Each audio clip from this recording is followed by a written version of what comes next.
Welcome sa atong pagpadayon sa atong pagtuon bahin sa pagtulungan simbahan. For this evening, atong hisgutan ang mga dagko kaayo nga iskandalo kung mga erehiya na nahitabo sa kasaysayan sa simbahan. But it is impossible to discuss all the heresies recorded in the history.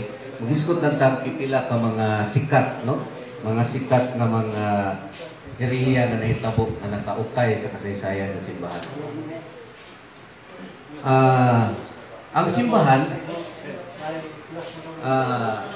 diha sa iyahang pagkaylap kasinugdanan is under the protection of a Christian emperor, no? Pero sa panahon nga ang mga emperor dili kumbinsido or opposing sa Christian faith, ang mga emperor nahimo kong balakid o nahimong hinungdan aron magkabubot, no? Magkabuliyag ang mga unang Kristohanon. In the screen, kung kay nato ma-enlarge, no? Nakita din ha kung kinsa gyud ang mga unang emperors of the Roman Empire. Hisgutan nato ni tungod kay ang Kristiyano nagsukat diha sa pagpakaylap sulod sa imperyo sa Roma, no? And the first emperor recognized by the history is Emperor Caesar Augustus, no? Sa panahon nga gitukod sa atong Ginoo ang simbahan, kinsa ang emperor as far as the display is concerned? In year 33, si Emperor Tiberius. Ano? Kunya sa panahon nga gipatay si San Pedro o San Pablo dito sa Roma, tuig 70 or earlier, kinsa man si Tinta, Emperor 69 to 79 si Vespasian. Si Nero 68, no? 68. Kunya sa panahon nga nahimo ng recognized religion ang Christianity sa tuig 332, kinsa man tong emperor? Si 323 ba to? Duha man ni ka Constantine ang nagsunod. Licinius or Constantine lang? 332 ba to? 323. 333. Si Constantine yun. So, ang Roman Empire nabuwag, no, na dissolve sa panahon ni Emperor Justinian in the East. May nakamarka rin, no? 565. Muna na ang mga dili Katoliko, maingon sila nga the beginning of Catholic Church dito sa panahon nga wa nay Roman Emperor. Daw ha, no, sa tuig 600. So which is not true. Kaya sa panahon sa lista aning mga emperor, naanay corresponding nga papa sa Roma nga naglingkod. Tao na to ha sa kasaysayan. This is na the Empire of Rome in AD 117. No? Dito sa north, from London, from Britain, diha sa France, Spain, North Africa, Tripoli, in Alexandria, Jerusalem, Byzantium, and Rome. Mo ni ang extent sa Roman Empire nga mao ang tuyok-tuyukan sa mga Kristiyano ug sangyaw that time, no? So ang Israel apil na sa Roman Empire, pero kining diri sa southeastern part mao ni ang Arabian Desert. Southeastern part kini lugar kaya asa ra man tong kuan kini desierto ni siya. Ang habitable areas kini naka-green. Diri sa Africa kini mga desierto man no? Okay? So sa panahon sa Kristiyanidad, ang simbahan dunay record of popes that reign in their throne. Panahon nag-una kang San Pedro, unya kinsa ang Santo Papa sa panahon sa pagkamatay ni San Pedro. ni San Pablo, 67 to 79, no? Or ang pagkagunob sa Jerusalem, 70. So sa panahon ni Pope Linus. Unya panahon nga na formally matawag nato nga na establishar yun ang Biblia ano sa ato nga panahon 384 panahon ni Papa Damaso, no? 366 to 384 mo po na ang panahon ni Saint Jerome. If you continue the story or the history, makita nato si Benedict XVI. Kaya mao pa man ni ang nasulat diri sa ilahang Pontifico Annuario. So the church has complete evidence of succession. This is the proof that the Catholic existed gikan sa kang Pedro hangtod karon. So dili ni siya pwedeng i-ignore sa mga labi na sa mga nag-oppose sa simbahang Katoliko. Now, what is heresy? Ang heresia mao ni ang dakong problema nga gisagubang sa simbahan for the cause of unity. Panaghiusa ba? Usaon nga ang usa ka organisasyon magkahiusa. Kaya naamang diyo'y mga miyembro sakop nga di gusto kay mag-imbento lagi ilang kaugalingon. Muna nga na ay balaod bahin sa heresia. According to the Catechism of the Catholic Church, nag-ingon, heresy is the obstinate, post-baptismal denial of some truth, which must be believed with divine and Catholic faith, or it is likewise an obstinate doubt concerning the same. So, unsa daw ang heresy or heresia? Usa ka, so may bisaya sa obstinate. Ha? Tatataon yun sa dictionary, murag, kung gina siya kaayo ba? Kuan ka na, tinuyuan ba? No?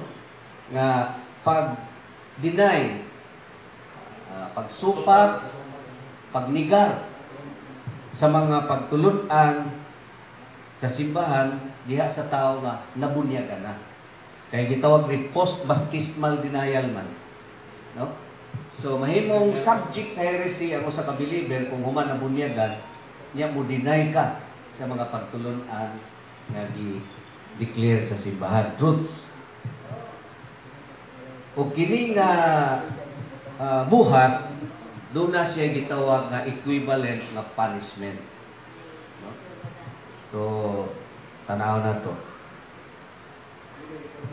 Okay? Heresy is a religious doctrine opposed to dogma. So kung nga ay usa, bisan usa ka pagtulunan nga gi-declare simbahan nga permanent, kay dogma is permanent teaching, unya imong iligar, isupakon, ma-subject ka sa heresy. It is derived from a Greek word eresis, meaning choosing for oneself. So, sa Bisaya pa na, bro, choosing for oneself. Pagbuot-buot ba? Ija-ija, pagbuot-buot. No, nagpalahi. Una, delikado gina magpalahi ka ba? May antag ning tunog. Niya, og musukuhay man sa tinuod, delikado ka. It is an obstinate post-baptismal denial of some truth. Some lang ha, isang pipila lang. Masubject ka na. Now, to commit heresy, a person is known to have been baptized. May malaan yun nga binunyagan. You cannot declare a person in heresy kung di kaya siya binunyagan. Unya, refuse to be corrected. Refuse to be corrected. So, gitudloan, gitagaan og ebidensya, gitagaan og mga dokumento na magpasabot. Pero di yun musanong. Muna ito, refuse to be corrected. Kunya mo adto sa publiko, magsangyaw, nasupak sa gitudlo simbahan. Doubts or denial concerning matters revealed by God and solemnly defined by the church. No? Dipinar sa simbahan ang mga pagtulunan niya imong yung supako. Like doctrines of Trinity, Marian dogmas, papal infallibility, etc. Una ang possibility. Diha sa Biblia, kung imong basahon, doon ay i-mention din na heresy, no? Or sa lain po nga verse, gitawag og schism. Pareho man ang kuan ni paingnan. 1 Corinto 12:25, that there might be no schism in the body. The body is the church. Ato pa ni San Pablo, no? No schism in the body, in the church. Walay pagbahin-bahin, walay paksyon-paksyon, grupo-grupo. Diri po sa 1 Corinto 11:19, if you try to read, there must also be heresies, so that those who have been tested may be made manifest among you. So, pinaagi sa Erehiya, mailhan yun kung kinsa tong mga magsusupak sa kamatuoran. Ang heresies nga pulo, gikan sa Griego, sumala sa Strong's Greek Dictionary, a choice that is a party or disunion. Disunion. Walay paghiusa. Okay? Diha po sa Biblia, ang Ebanghelyo sa Mateo 18, naghisgot yun nga, kung dili ka maminaw sa simbahan, dili ka magpatalinghog, isipon ka nga unbeliever or hintil, maniningil o buhis, traidor. Okay, mo man kaniyan to. Kana mga Hudiyo at sinulduhan sa empire aron mahimong tax collector, gi-consider na nila nga mga traidor. Nagpasweldo ka dito sa kaaway. Diha po sa lahi nga translation, no? Sa The Living Bible, it says, if he still refuses to listen, then take your case to the church. And if the church verdict favors you, but he won't accept it, then the church should excommunicate him. Tanggalon yun itong mga dili mutuman sa desisyon sa simbahan. Mauna ang authority of the church. Una nga, ilado kaayo nga heresy sa kasaysayan simbahan kato circumcisers dito sa unang katusan katuig. The circumcisers in the first century. Diin tungod ani nga controversy, ang simbahan naghimo og konsilyo tigom. Kay dunay mga Kristiyano nga nag-ingon nga kung gusto ka, anybody who wants to become a member of the Christian church, kinahanglan gikan ka sa relihiyon ng Judaismo. Di ka pwedeng automatic. Hintil ka, gusto ka mag-Kristiyano. Dili pwede mo diretso. Magpaka-Hudiyo sa tandaan. Muna ang gisupakan sa atong mga church leader. Dili pwede. No? So, nag-ingon, some men came down from Judea and were teaching the brethren, unless you are circumcised according to the custom of Moses, you cannot be saved. Oh, kinahanglan mo agi sa pagka-Hudiyo, magpatuloy ka, dawaton ka ay pa ka makadawat og kaluwasan. O dili lang kay bahin sa circumcision, katong mga Mosaic law, dietary law, Sabbath, daghan to imo tong sundon. And there were no less than 613, tama ba? 613 Mosaic laws nga ginasunod-sunod sa mga Hudiyo, aron lang katawgon ka matarong. Memorizon, pagkalisod. So, muna nga ang sulat ni San Pablo, gisulatan niya ang mga taga-Kolosas na mga tumutuo, no? Ingon siya, Kolosas 2:16, disregard anyone who says that God will punish you because you eat certain food and drink certain drinks, or because you do not celebrate special yearly festival, or when the new moon appears, or weekly Sabbaths. I-disregard ninyo ang mga tao nga nag-ingon nga ayaw mo kaon ani, ayaw mo inom ani, no?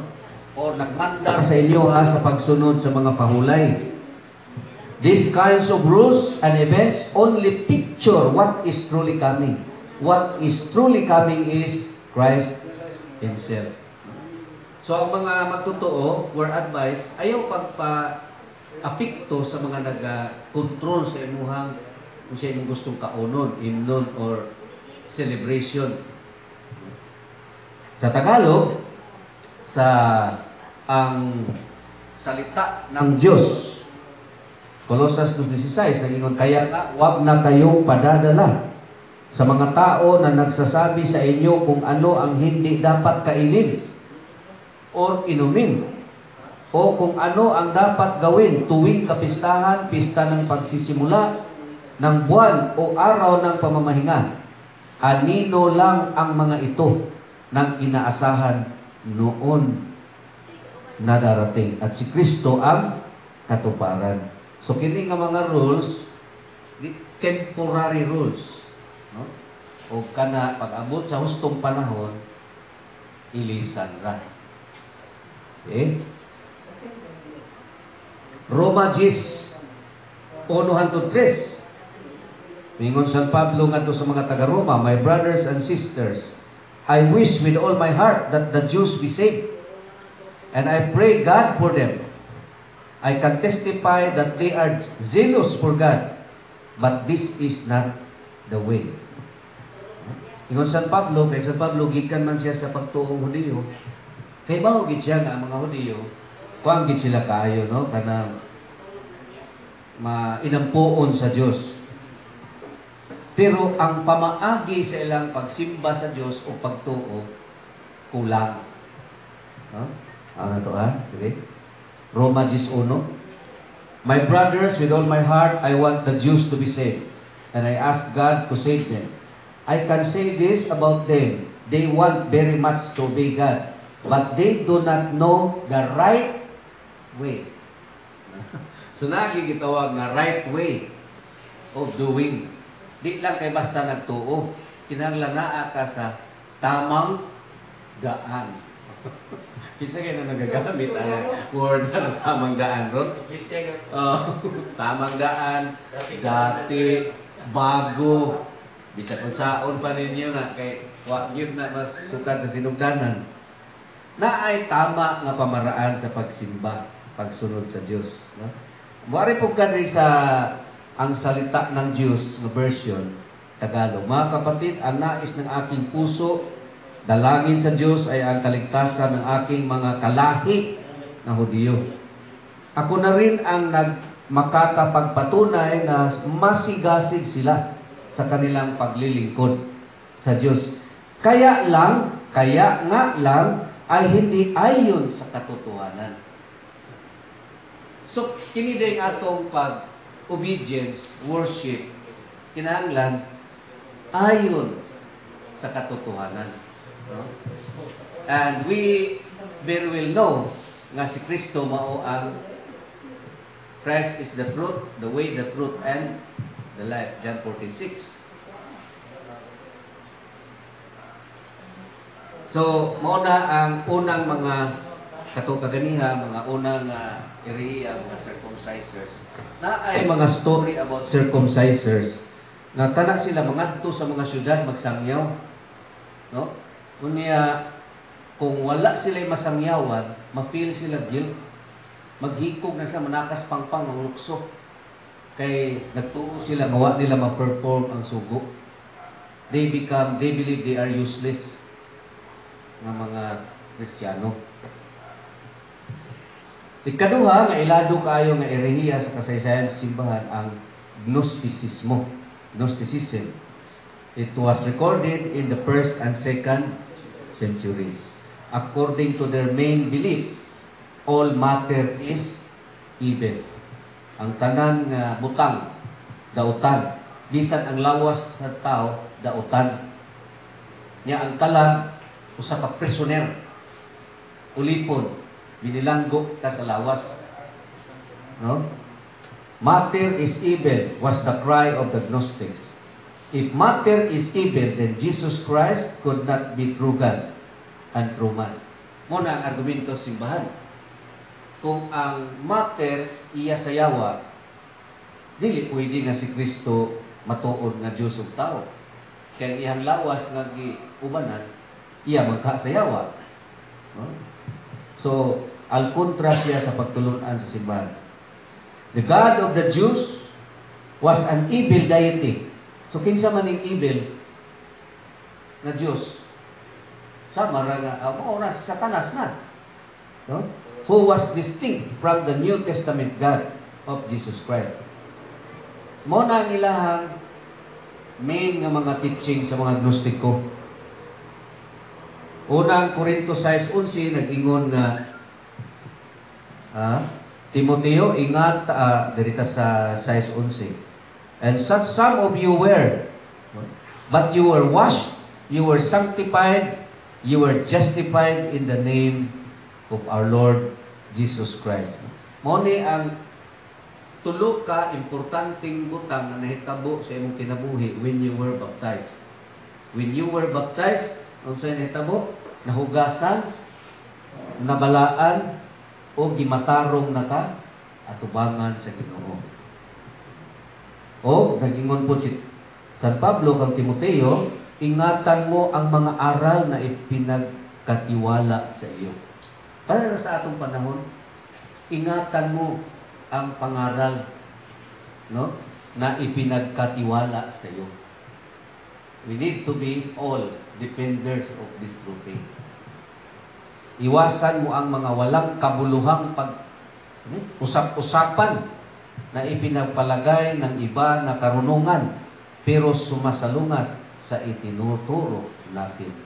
So, panahon palanggaan sa mga apostolos, stricto na sila sa kanang gitawag na appropriate interpretation. O dili sila nagatolerate ana lahi-lahi nga pamahayag sa pagtuo. No? So basically, kaning heresy sa mga Gnostics were opposed by the leaders of the church at the time. Gnosticism, according to Catholic Encyclopedia, their chief points of characteristics: a claim on the part of the initiated to a special knowledge of truth, tendency to regard knowledge as superior to faith. Kini kunong knowledge nga ilahang nakatunan o unsa man nga kahibalo, labaw pa sa kahibalo nga atong nakatunan pinaagi sa pagtuo kang Kristo. Superior to faith. And as a special possession of more enlightened. For ordinary Christians did not possess this secret and higher doctrine. So, membro kanila, naalay pipila nga nakahupot sa taas nga level sa kahibalo. Ang ordinaryo, wala. No? Blind sila. The essential separation of matter and spirit. The former of this being essentially evil, matter is evil, and the source of which all evil has arisen. An attempt at the solution of problems of creation and the origin of evil by the conception of demiurge, a creator or artificer of the world, as distinct from the supreme deity. So na ay lahi nga gitawag nila nga magbubuhat sa tao ug kalibutan. Gitawag nila na og demiurge, demigods. No? By means of emanations extending between God and visible universe. So, daghan po sila diverse na teaching sa ilaha, no? Denial of true humanity of Christ. So, in the earliest part of Christianity, kanang pagsupak sa pagka-Diyos ni Kristo, daan na yun, ha? Diha na yun ang daan, no? Docetic Christology, which look upon the early life of Christ and especially his sufferings on the cross as unreal. Dili daw tinuod nga nagsuffer, nalansang sa cross ang atong Ginoo. The denial of the personality of the Supreme God and the denial also of free will of man. So matod pa sa mga Gnostics, dili tinuod na naay free will ang tao.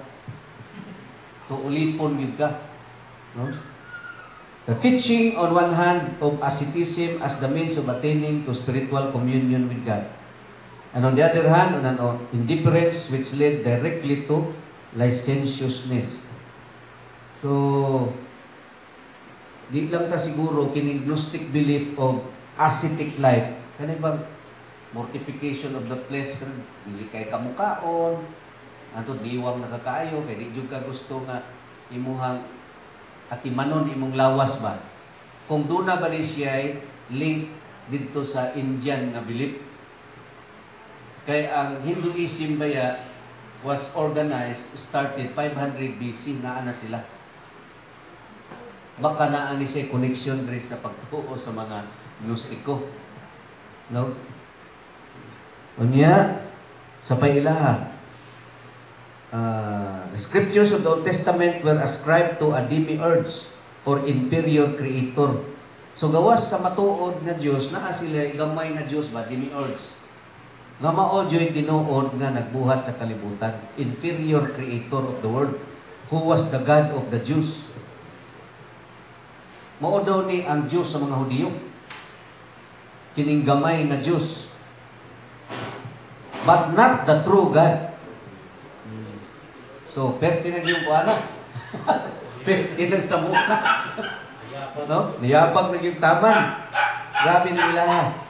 The Gnostic teachers showed these tendencies still more boldly when Paul wrote his first epistle to Timothy. For he describes them as forbidding to marry and commanding to abstain from meats. So, kini na mga Gnostic, mao gyud nagpa kailap aning pagtuo nga ayaw mo minyo. No? Ayaw mo kaon because matter is evil. Di ka magminyo, kaya isa may puminyoan. Lawas man ang gikan sa yawa. Muna ilahang interpretation. These ascetic practices were afterward taught by various Gnostic sects. The Encratites, the followers of Saturninus, and others. So, muna ang mga pagtulunan sa mga Gnostiko nga nagkalain-lain. No? Gawa sa matuod nga Diyos, napagigamay nga Diyos, nga maugit tinuod nga Creator. In the 2nd century, late 2nd century, ningtungan na po ng mga erehis nga gitawag og Montanismo. Pinaagi sa ilang leader nga si Montanus. Si Montanus, nag-angkon nga siya ang Paraclete. Kinsa kay ni Paraclete? Paraclete. Who is the Paraclete? Sa atong doktrina. Kinsa man? Di ba ang Espiritu Santo? The Paraclete is the Holy Spirit. Karon, giangkon niya nga ako na. Kaniadto pag iday na uso ng angkon, no? Karon gani ang pag-angkon na anak sa Dios. Naapunta. Di punta palupig. Pero mas kuya ni Montanus, tanan natataod-taod ha. He claimed that his teachings were above those of the church. So labaw pa ang iyang pagtulunan sa magisterial authority of the church. Labaw pa. As soon as he began to teach Christ's imminent return in the hometown in Phrygia, Asia Minor or Turkey. So, ang Turkey mao daw ang iyang hometown. His movement also emphasized the continuance of miraculous gifts such as the speaking in tongues and prophecy. Kini si Montanus, known kay siya sa uban nga writer na gifted. Maghiling siya na makaayo gi siya masakiton. No? So na siya mga ginalitok nga dili ma-describe kung unsa nga language. So in other words, sikat gyud tawanan.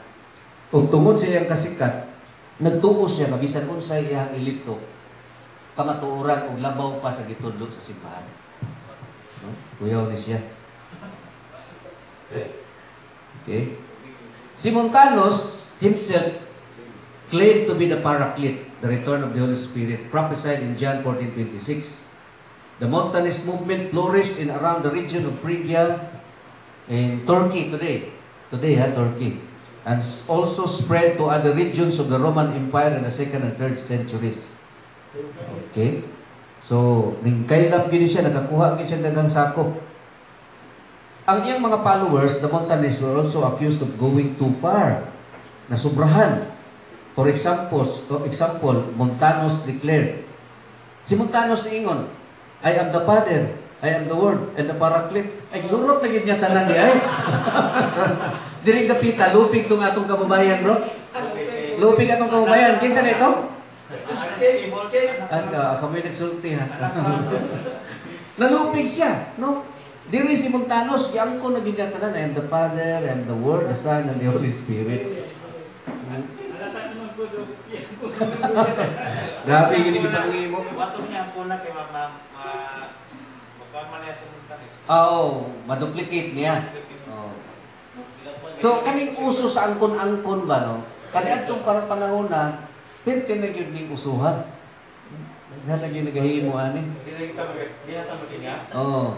Another is, the idea that troubled all male fraternity of bishop was that women, such as the prophetesses, could act as authoritative ministers of Christ. So, ang mga babae, ila pong ginahimo nga, kauban nila, mga obispo, himuon nila obispo. Karon nakabalita mo sa, asa ba to? Sa YouTube.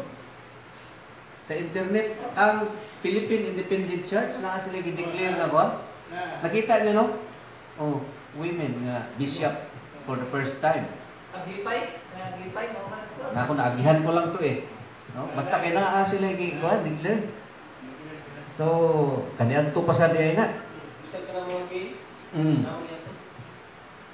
The actions and beliefs of Montanists were suspect by Orthodox standards because they allegedly impugned the ultimate teaching authority of the bishops. No? Undermined the principle of universality of the church by insisting on strict standards of spiritual purity for believers, allowed female prophetesses an authority greater than that of priests and bishops. So ang mga ilang propeta, labaw pa og ranggo sa mga obispo o sa mga pari, mas labaw pa sila og authority. Mo na siyempre ang simbahan maalarma ana. Handok nga niya itong simbahan ug nay kaabag na moingon nga kuan. Mupuli na sa ilaha. Samot. Samot na. Oh, magpakaparing na, no? Likado na ta diya. Di ta marinyo diya. Ulingkod na likuran. Oo na, kuya, pampalagani na, samot nagpa, babae mag-angkon, nalabaw pa si kahog sa obispo, na, samot ka. So, this opened the door to doctrinal heresy through their unchecked declarations of ascetic revelation. So, bogin niya ang kahintang kanya itong panahon, daghang mag-angkon-angkon ng mga sinugo. So, the early anti-ecclesial tendencies found in Montanism have emerged in some parts of Protestantism and as Pentecostalism. Kanang mga practice kaniya ito, nag-anang po na o inherit diri sa mga bagong tubo ng mga grupo. Oh, sagikan po na sa karaang panahon. In the 3rd century, doon na po iriya nga naitabo dito sa Sabelliano. Sabellianists taught that Jesus Christ and God the Father were not distinct persons but two aspects of or offices of one person. So dili pabor si Sabelliano nga lahi amahan, lahi ang anak. Maura na siya, lahi lang panahon sa pagpadayag. Nagsunod lang ba? No? Mo na yung gustong mahitabo. So in other words, mo na gitawag karon sa atong panahon of oneness. Mo na siya. So dili sila ang original di anak si Sabelliano. May original anak nga teaching. Oh, pero ang Biblia, klaro man kayo nag-ingon, no? For God so loved the world that He gave His only begotten Son, that whosoever believe in Him may not perish but have everlasting life. Niya sa 3:16, sa Mateo, nang nabautismuhan si Jesus, umahon siya sa tubig, nabukas ang langit at nakita ni Jesus ang Espiritu ng Diyos na bumaba sa kanya na tulad ng isang kalapati. At may boses na narinig mula sa langit na nagsalita, ito ang minamahal kong anak na lubos kong kinatulugdan. So it goes with here, separate ang anak na gibunyagan o to ay timog sa langit. So dili pwedeng usara sila. No? And the Father said, this is my beloved Son. Matod pa ni San Juan, only begotten Son. So take note po niya sa textual criticism, ang mga new translations karon, paningkamutan na nila glaglag ng bigatin. only son. Bisag tanaw ninyo sa inyo mga bag-o nga Biblia, wa nay bigatin diha. No? Kay mo man ay pamaagi pagtanggal sa pagka-Diyos ni Kristo. So anak-anaron ta nga wa nay bigatin. Okay? So adto ta sa Britannica. Matod pa sa Britannica si Sabellius evidently taught that the Godhead is anuman. Monad. Monad meaning mono. No? Mono. Solitary. Strictly one, expressing itself in three operations: the Father in creation, the Son in redemption, and the Holy Spirit in sanctification. Pero usa ra gyud to siya ka persona, lahi-lahi lag panahon o buhat. Pag-abot kang Pope Calixtus, at first okay siya kang Sabellianos, pero nagkadugay nahalata na nga lahi iya ginatudlo, no? Opposing what is Orthodox belief. And the Pope condemned it and excommunicated Sabellius. So nawa gyud, na-excommunicate gyud taon siya. Sakpan man siya. Kantong tago-tago ba? Hikit-an ra gyapon. So sa ika-upat nga gatusan ka tuig, ning gawas na pod ang laing nga irehis, no? Arianismo. Gikan sa usa ka pari didto sa Ehipto, Alexandria, Egypt, Bucalis, sa parokya sa Bucalis. Arius taught that Christ was a creature made by God. So, binuhat lang siya. Dili gid siya by origin God. No? Pero that will run counter to the Bible kay naa sa pinadayag 1:7 nga si Kristo mao ang Ginoo. I am the Alpha and the Omega, says the Lord God, He who is and who was and who is to come, the Master of the universe. He is the author and owner of everything, not part of the creation. Matod pa sa New World Encyclopedia, Arius taught that although God the Son indeed pre-existed as a divine being before the creation of the universe, He was not co-eternal with the Father. Diha na daw si Kristo sa wala pa ang langit ug yuta. No? Diha na siya. Pero dili siya co-eternal. Ang eternal means walay sinugdanan, walay katapusan. Si Kristo pwedeng walay katapusan pero doon na siya sinugdanan. Kaya gi-create raman siya sa Amahan. Mo ni ilahang tudlo. The opposite position championed by Athanasius. So, ang leader simbahan at that time na nag-oppose kang Arius mo ang usama ni ka-obispo yata si Athanasius, no? Held that the Father and the Son existed together with the Holy Spirit from the beginning. No? Further disagreements involved the question of whether the Son and the Father were at the same substance, whether the Son was in any way subservient to the Father. So daghan na kay diha lang sa argumento ni Arius, ning create og another nga problem. Ana pwede kang pangutana kung pareha ba sila substance or nature or essence. No? Kung dili si Kristo the same co-eternal with the Father, the rest attributes of God different siya. Magkalahi-lahi gyud silang duha. So, there was a time, according to Arius, that God was not always the Father. Nay panahon nga ang Diyos wala tawag ang Amahan. Diha naman siya natawag na Amahan sa diyang gi-create na niya ang anak. Di ba? Kanusa ka mahimong Amahan, bro? Pagkaminyo, di mo? Amahan mo di ka dito. Diha naman katawag kong Amahan daw kung nanganak na ka. So, di gyud ka makaanak, di gyud ka mahimong Amahan. Mo na ang notion nila, no? So, not yet Father ang God, sawa pa si Kristo, but afterwards He became the Father. The Son was not always Son, made out of nothing, and once He was not.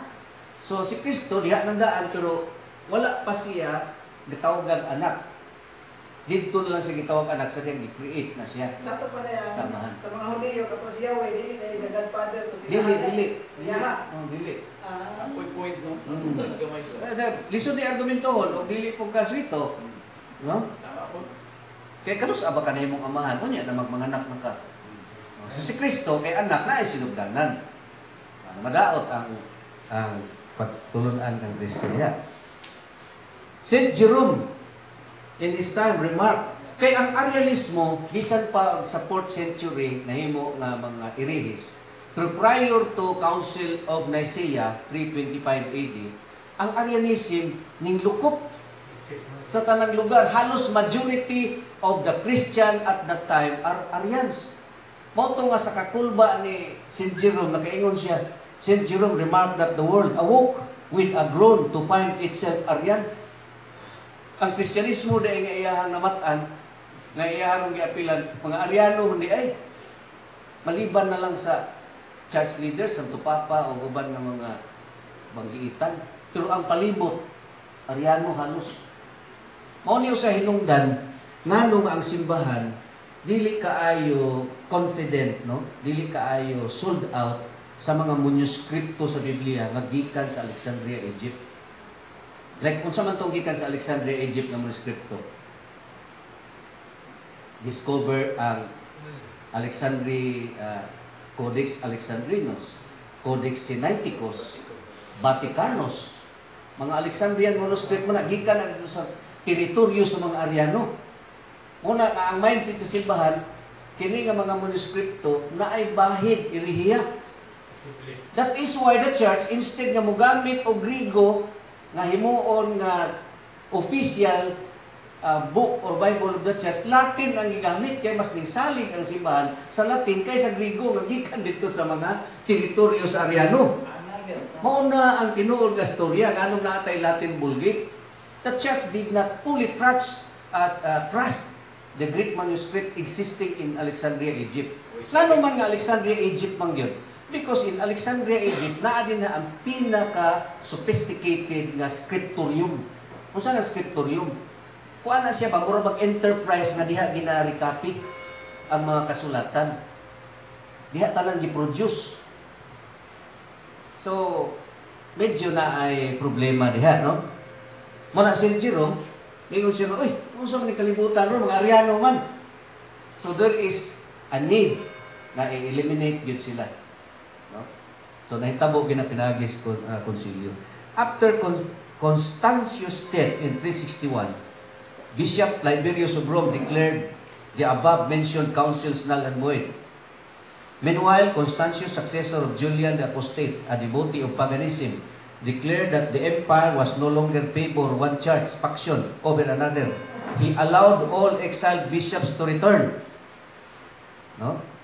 So, sa dihang gi-exile na sa simbahan ang mga Ariano, nga mga obispo, pare, pag-abot karon sa emperor nga si Constantius, successor ni Julian the Apostate, gipapauli niya itong mga gipasimbat na sa simbahan. Di nagkagubot na pod. No? So, ang problema with Arianism, dili overnight nga nasulbad sa simbahan. It took time para sila ma-contain. No? Taas na panahon ang gihimo. So, kini mga Arianismo, sama rapod ni sila sa atong panahon karon. Unitarians who believe that God is one, opposed to Trinity, who often accept Jesus as a moral authority but not as divine. So, dili gyud siya Diyos. Jehovah's Witnesses daw, who like Arius states that Jesus had a pre-human existence as the Logos, but not as the second person. Dili siya second person. Maupod na ang gikan sa Arianismo. Christadelphians, who believe that Jesus' prenatal existence was a conceptual Logos rather than an actual Son to God the Father. Conceptual Logos. Para bang konsepto lang ba? Murag invento lang. No? Muna ra. Followers of various churches of the Latter-day Saints, Mormons, who believe in the unity and purpose of the Godhead but teach that Jesus is a divine being distinct from the Trinity. Uy, wala nun siya labot sa Trinity. Nag-arguments na noon. Sa lang ni. Success. Unificationist who believe that Jesus was the incarnation of the pre-existent Logos, but who also affirm that God existed alone before conceiving His ideal of creation. So, affirm that God existed alone before. Medyo laom-laom na nga diskusyonan. Another one, the brothers, Muslims, who believe that Jesus was a prophet of one God but not himself divine. Dito rin gyapon maingon. No? Dito rin gyapon ang origin. Okay. Pag-abot sa 5th century, 500 AD, naana sa mga nagbuot-buot ng tunga. Gikan po ni kang Pelagius. Ang iyang grupo, iyang pagtuog ito, Pelagianism. Pelagius denied that we inherit original sin. Wala na original sin. No? Mao na siguro ka nang ginaingon nga walay tinuod nga Adan ug Eva. Di ba? Diya man na di mo himuon nga foundation. Agama na. O walay tinuod nga Adan ug Eva aron walay original sin. Agama katawan. Oh. Na wala. Pelagius denied that we inherit original sin from Adam's sin in the garden. Pelagius stated that man is born morally neutral, and can achieve heaven under his own power. Ikaw na naarin na mo, Brad. Basta kay magkuhan lang ka niya, ningkamot kag tulo, kasaka ka lagi. Wala na tabang sa simbahan o relihiyon. According to him, God's grace is not truly necessary. Ano ba necessary? But merely makes easier and otherwise difficult task. Ang ilang konsepto, ang grasya dili kayo importante, pero nakapasayon lang. No? So, pwedeng naa, pwede pong wa. No? So, listen. Kaya sa ganito yung versikulo sa atong Ginoo, ang balaod ni abot kang Moses, pero ang grasya o kamatuoran ning abot pinagi kang Ginoong Jesucristo. So kung wa ang Ginoong Jesucristo ay grasya, na kung dili na siya importante, kung sa pa may hinungdan ganyan ni Jesus kalibutan. Si Moses lang dato yang gipukaw dito. Moses, bangon niya atus kalibutan. Lecture sila dito. No? Ana na yung tato ilang gusto. Sa Roma, sulat ni San Pablo 5:15, ang salita ng Diyos version. Magkaiba ang dalawang ito dahil ang kaloob ng Diyos ay hindi katulad sa kasalanan ni Adan. Totoo nga nagdala ng kamatayan sa maraming tao ang kasalanan ni Adan. Pero mas nakakahigit ang biyaya at kaloob ng Diyos na dumating sa maraming tao sa pamamagitan ng isang tao na walang iba kundi si Jesucristo. So, sa Dewey Rims, not as an offense but also a gift. So, ang grasya is a gift, regalo. For if by the offense of one many died, much more the grace of God and the gift by the grace of one man, Jesus Christ, had abandoned unto many. Okay? Si Pelagius, according to Britannica, born 354 AD, probably in Britain, died after 418. He is a monk, theologian, whose heterodox theological system known as Pelagianism emphasized the primacy of human effort. Na primacy of human effort, paningkamot na sarili, no? Iya na lang. So kung may magugkag human effort, that is tantamount of saying na wala ka magkinahanglan sa simbahan. No? What imo na lang ng diskarte. No? Mo na yang gusto. In spiritual salvation. Wala na original sense, dili na siya. Wala kay problemahon nga grasya. Murabag ang langit, pwede ra kang maghimo og hagdanan pareha sa nahitabo kang kinsa to? Katong nay karaang patriarka nga nakita niya ni hagdanan tudong sa langit, kinsa man to? Di ba si Juan to? Nakita niya ang langit nga nahagdanan, kinsa to? Di ba si Isaac to o Joseph? Kinsa to nga patriarchs. Mura mag-ingon ani ra po diyan una-una ba? Nga ang pagsakas langit, ni mura nang kaugalingong tikang, wa na ilahin nga.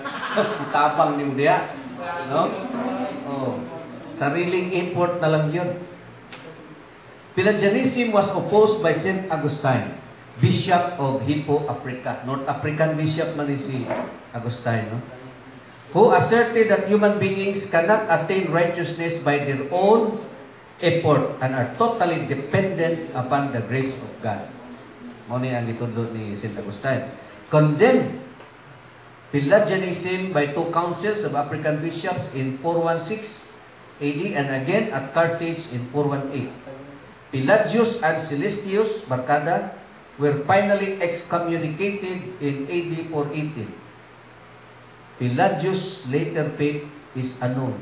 Gaya mo sila dito, basta ma-declare kang i-release, mag-i-exile ka sa lugar ng way tao, butang ka dito, biyaan ka. So, yung kalaban dito, mga poisonous snakes, scorpion, mo na delikado niyo mo dito.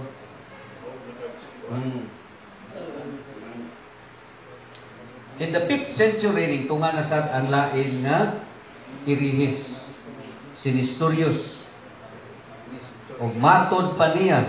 Kaya si Nestorius pa ya, wala siya, rangguhan. He is a bishop. Denied Mary the title of Theotokos, meaning God-bearer. No? Or less literally, Mother of God. Nestorius claimed that she only bore Christ's human nature in her womb and proposed the alternative title, Christotokos. Mo na gusto ni Nestorius na title, Christotokos, meaning Christ-bearer, Mother of Christ, katao na Kristo. So, mo ni ang nahimong trouble sa nianing panahona o naka-create ni hinungdan ngano nga dunay another council na pud nga nahitabo. Sa New World Encyclopedia, ang history sa Nestorianism o kang Nestorius nag-ingon, Nestorius argued that God could not suffer on the cross as He is omnipotent. Therefore, the human part of Christ died on the cross, not the divine. Diba no? So, Nestorianism, ibigong ka nga tao ra ang human nature lang ang gisakit o namatay. Nahimo ang inahan si Maria sa Yung tawhanon. human as a human. Kaya ang prinsipyo sa simbahan, it is always the person who suffered, died in the cross. The person, not the nature. No? Ang lawas, maoy gitigbas, gibunalan. Di man mabunalan ang kalag. Pero ini kamatay, dili man kamoingon nga namatay ang lawas ni Pedro. Dili man niyo namatay si Pedro. And that includes the spiritual part of man. No? Mao puna kang Ginoong Jesucristo. He is a divine person, pero ang gitigbas, gibunalan, gilansangan mo iyang unod. Pero sa diyang namatay atong Ginoo, it was a divine person that died, not the human nature of Christ that died. Diha nagkagubot ang mga right atong panahon na. Apil guys atong panahon. Ambot, nahuman na ba ni? No? They claim that proposing that God, the Word, did not suffer and die on the cross, while Jesus, the man, did. Tao lang yun. No? Sa ilaha. So, muna ang dako na trouble kaniya ito. Nestorianism, Christian sect that originated in Asia Minor, Turkey, Syria, stressing the independence of the divine and human nature of Christ, and in effect, suggesting that they are two persons loosely united. So, ang Nestorianism, murag ang usa ka Kristo, imo na yung gidivide. No? Kaya wa man imong ingna nga ang namatay ang tibuok persona, ang nature raman. Human nature, ang divine nature, wa matatsa eh. So, pikas nimo imong gichap-chap na itabo. Oh, di na mahuman. From the Orthodox point of view, Nestorianism therefore denied the reality of incarnation. So, dili tinuod nga ang Diyos nagpakatao. And represented Christ Christ as a God-inspired. God-inspired lang. Para kita ba? Para ang author sa Biblia, mga inspired writers. Rather than as God-made man. Diyos nga nagpakatao. In the 5th century, all the principal branches of Christian church have united in condemning Nestorianism, affirmed that Christ is a single person, at once wholly human and wholly divine.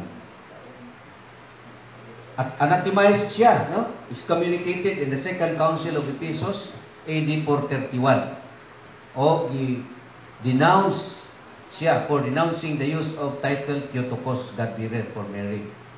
So, denounce siya. Insisting that this compromised the reality of Christ's human nature. When the supporters of Nestorius gathered at the theological school of Edessa, it was closed by imperial order in 489, and a vigorous Nestorian remnant migrated to Persia. Tama ang mga nabilin sa mga Nestorian naaron dito sa Iraq. Naay mga Nestorian Christians hangtod karon sa Iraq. Pero gamay ra nga population. In the 7th century and 8th centuries, ningtuma na sad ang dako kaayo nga kontrobersya. Dunay mga Kristiyano nga na-influensyahan sa laing relihiyon. Nga kuno ang paggamit og larawan, religious nga mga larawan is an act of idolatry. Claimed that it was sinful, makasasala, to make pictures and statues of Christ and the saints.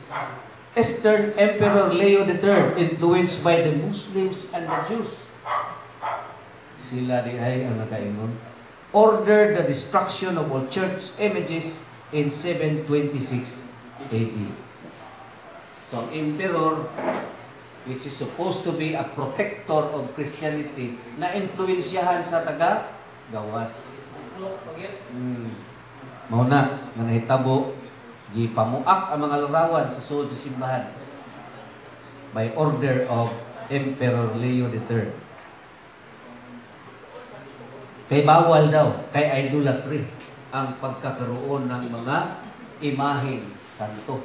Yung saan naman lang ng larawan sa mga Hudyo nga ilang gibit-bit nila kung si tawag ka sa mga Hudyo, the Ark of the Covenant, o niya na ay larawan sa anghel sa ibabaw. So, ay siguro nakabasa po ng libro ang mga Protestante, ang mga Protestante. Kabasa sila kayo, oy. Well, against sila sa larawan. Against gid siya kayo. Naam niya, lang ikuha. Pero, nanuman nga ang mga Hudyo, nagagamit man gani og mga larawan. And in fact, ang Diyos mismo naghatag og kahibalo sa tao nga mamahimong expert nga magkukulit. No? Yahweh said and spoke to Moses and said, sa Exodus chapter 31 verse 1 to 6, See, I have chosen Bezalel, son of Uri, son of Hur, and tribe of Judah. I have filled him with Spirit of God. Spirit of God. With wisdom, understanding, skill, ability for every kind of craft, art of designing and working in gold and silver and bronze, cutting stones to be set, for carving in wood. Carving in wood. For every kind of craft. Ang Ginoo mo kayo naghatag og abilidad sa tao, magkulit, asan din ang gamiton. Pwede magaling sa Diyos, sa tao, sa Diyos pa din pwede. No? Iconoclastic controversy, a dispute over the use of religious images in the Byzantine Empire in the 8th and 9th centuries. The iconoclast objected to icon veneration for several reasons. Mo nila mga rason nga nung dili sila. No? So they objected the icon veneration for several reasons, including the Old Testament prohibition. Dito lagi sila kabalik-balik sa Exodus chapter 20. Moro na ilahang tuyuk-tuyukan. And the possibility of idolatry. The defenders of the use of icons insisted on the symbolic nature of images and on the dignity of the created matter. In 726, Leo III took public stand, no? Took public stand against the perceived worship of icons, and 730, their use was officially prohibited. So sa tuig 730, bawal na gyud ang paggamit og larawan sa sulod sa iyang empire. So kadtong mga Katoliko nga nagagamit og larawan gipanglutos tungod sa order ni Leo III. Samot na sa panahon ni Constantine V. Grabe yun ang pangpanglutos.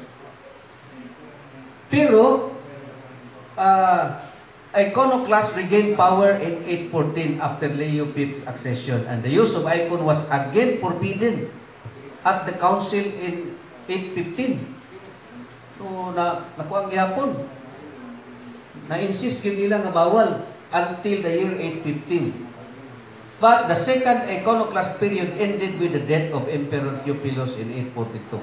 In 843, his widow, Empress Theodora, finally restored icon veneration. No? An event still celebrated in the Eastern Orthodox Church as the Feast of Orthodoxy. So nabalik ra gyud ang paggamit og mga larawan sa simbahan pinaagi ni Emperatrice Theodora sa tuig 843. Na in the 11th century, ningtungan na sad lahi na pud nga dakong problema kining mga irihis nga Katari. No, Katari in France. A teaching that the world was created by an evil deity. Matter was evil. Mao-mao ra pud ni sa Gnosticism niya, no? And we must worship the good deity instead. Having children was one of the greatest evil. Marriage was forbidden, fornication was permitted. Uy, rag nindot ni. Ang pagkakaroon ng anak ay isang matinding kasalanan. Ang pagminyo, bawal. Pero ang tilaw-tilaw, pwede. Kuyawa na mo na nag-prosper, no? Until our time today. Kamurag na ako yung sa practice, anak. Secret lang. Ha? Secret lang. Ano sa ito? Driving without license? No? Oso, no? Hiram na po. Katarism na, no? Katarism na Ang yan. Ginoo ko. So, ang atong Ginoo nagingon, have you not read that in the beginning the Creator made the male and female? Man has now to leave father and mother and be joined to his wife, and the two shall become one body. So naadyo'y panagiusa or kasal na may tabo, no? Dili kay bawal ang minyo, tilaw-tilaw na may paingnan. So, the Catars, known as Katari from the Greek Kataroi, pure ones, dualist medieval religion sect of southern France. Noted yung kaayon in France no, sa mga irihis. They were also known as Albigensians, Albay, the town of Albay, which was a strong Qatar center of belief. Qatar priests live simply and who have no possessions, imposed no taxes or penalties, regarded men and women as equals. Aspects of faith which appeal to many of the time disillusioned with the church. Qatar beliefs ultimately derived from a Persian religion, na Manichaeism, derived from another earlier religion, sect from Bulgaria, known as Bogomils, who blended Manichaeism with Christianity. Catars believed that Satan had tricked the number of angels into falling from heaven and then encased them in bodies. So teaching sa mga Katari, Albigensians, nga ang mga fallen angels, mo ni karon ang nanulod sa lawas sa tao. Mao na sila ron. Encased them in bodies. The purpose of life was to renounce pleasures and enticements of the world. Through repeated incarnation, makes one's way back to heaven. To this end, the Catars observed strict hierarchy. So, walay mga kalingawan, kalibutanon, nga ilahag gina practice, no? Nya naa sila teaching of incarnation, murag Hinduism gyapon ang ipikto ani, no? Na sila levels, perfecti. Kinsa man ning perfecti? Those who have renounced the world, priests and bishops. Credentes, believers who still interacted with the world but work towards renunciation. So mo ni bali kita. Sympathizers, non-believers who aided and supported Qatar communities. Sympathizer lang, wala nagasunod sa mga practices. Qatars rejected the teachings of the Catholic Church as immoral, and most of the books of the Bible as inspired by Satan. Sos, naoko. Sa wala na sa may Biblia kung gamiton ani kung tinuod din sila. They criticized the church heavily for hypocrisy, greed, lechery of its clergy, and the church's acquisition of land and wealth. Not surprisingly, the Qatars were condemned as heretical by the Catholic Church and massacred in Albigensian Crusade, which also devastated town cities. Ngano naabot sa krusada? Tungod kay ang mga irehis, dili lang supak sa simbahan. Even the governments gusto nilang i-overthrow. Mo na ang gobyerno mo impose gid og pag-eliminate sila because they are already a danger to the society.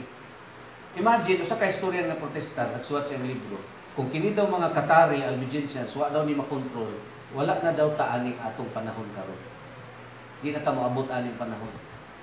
Ano man, bawal man sa magbuntis. So, pamatsyon man ang magbuntis kay giyapon karon. No, kung sila ang nag-prosper. That is why ang mga gobyerno, walay other way to control them, but to eliminate them. No?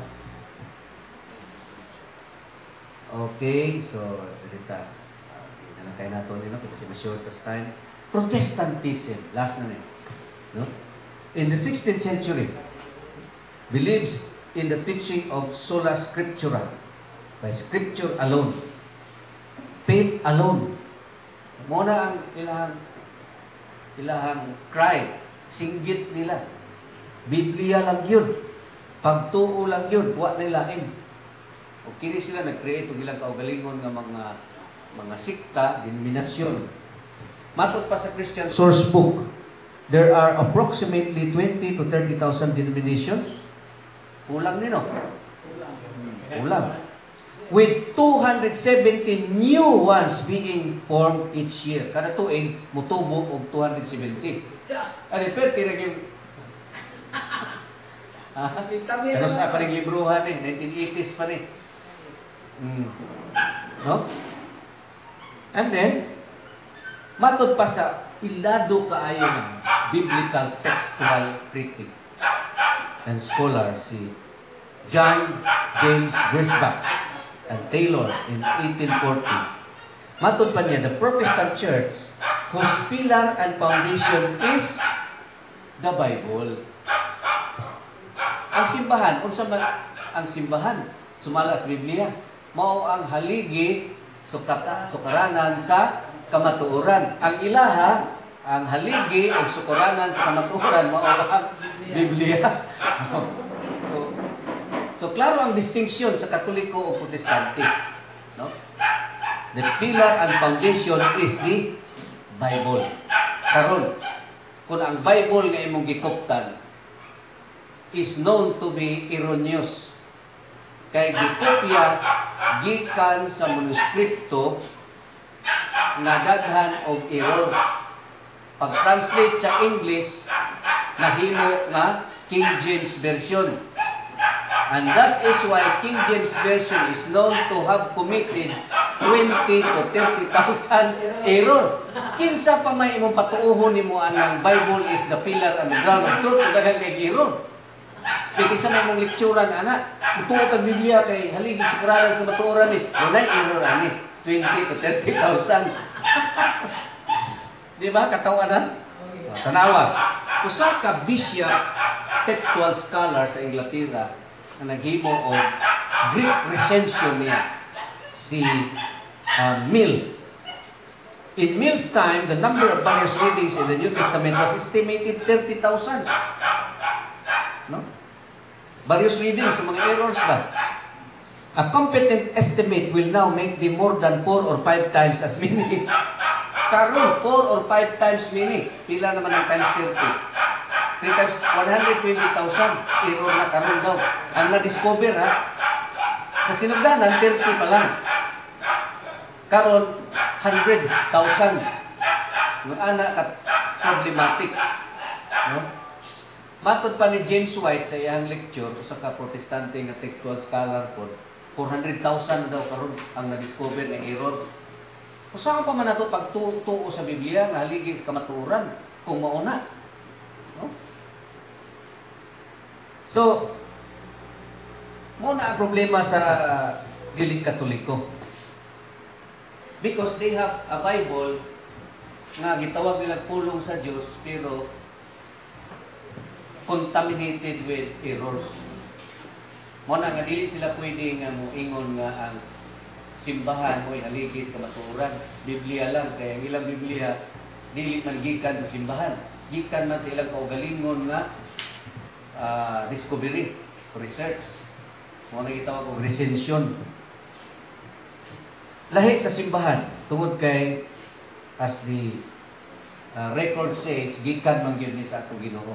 Kumito na nga sa World Almanac Book of Facts 2011 ay gisgutan diri bahin sa history of the Catholic Church, no? Okay, picturean ta. Matuta sa next page niya kaya dito ang matod pa sa maong libro sa Roman Catholic portion. Ingon, traditionally founded by Jesus, who named St. Peter the first by car. Neutral nga libro, dili ni produce sa mga Katoliko. Mingon po na sila, ay traditionally man ni Brad. Kung sakit ang tradisyon, istorya na ba? Sumala sa karaan ng chismis. Ilang dyan pangitaag ligas ng word tradition. Pero sa mga dictionary, ang tradition means from the beginning. Gikan sa sinugdanan, si Kristo ang founder. Okay. So, nihil obstat. Katong mga statements kaganiha nga colored black, gikan to sa Catholic Answers, no? And it has a nihil obstat by Bishop Carr. Bishop Broom of San Diego, California. So, wa ta mag-imbento atong mga istorya gani. Naagi to'y solid na basis. Okay? So, thank you very much. Okay? So, to end our activity, let us all stand to have our closing prayer. In the name of the Father, and the Son, and the Holy Spirit. Amen. Mahal ng Lord, daghang salamat sa kalampusan sa among gihimo karon. Hinaot pauntag na sa gihapon ug sa kanunay, ikaw magauban kanamo ini among mga gibuhaton. Tuguti kami na kining tanan na among mga nakatunan among paunta kini nga kapaambit nato sa mga kinahanglan. Himuha kami ng instrumento sa kalinaw o sa kawasan, Lord, sa pagtao. Hinunmanusab na diha sa among pagpanguli karon, uban kami iyahin dagangat kami sa among mga katsikat sa kapulianan nga walay mga kapulian. Pintanan among ipanayo pasalamatan sa ngalan ni Kristo nga Ginoo. Sa ngalan sa Ama sa Anak, Espiritu Santo. Amen.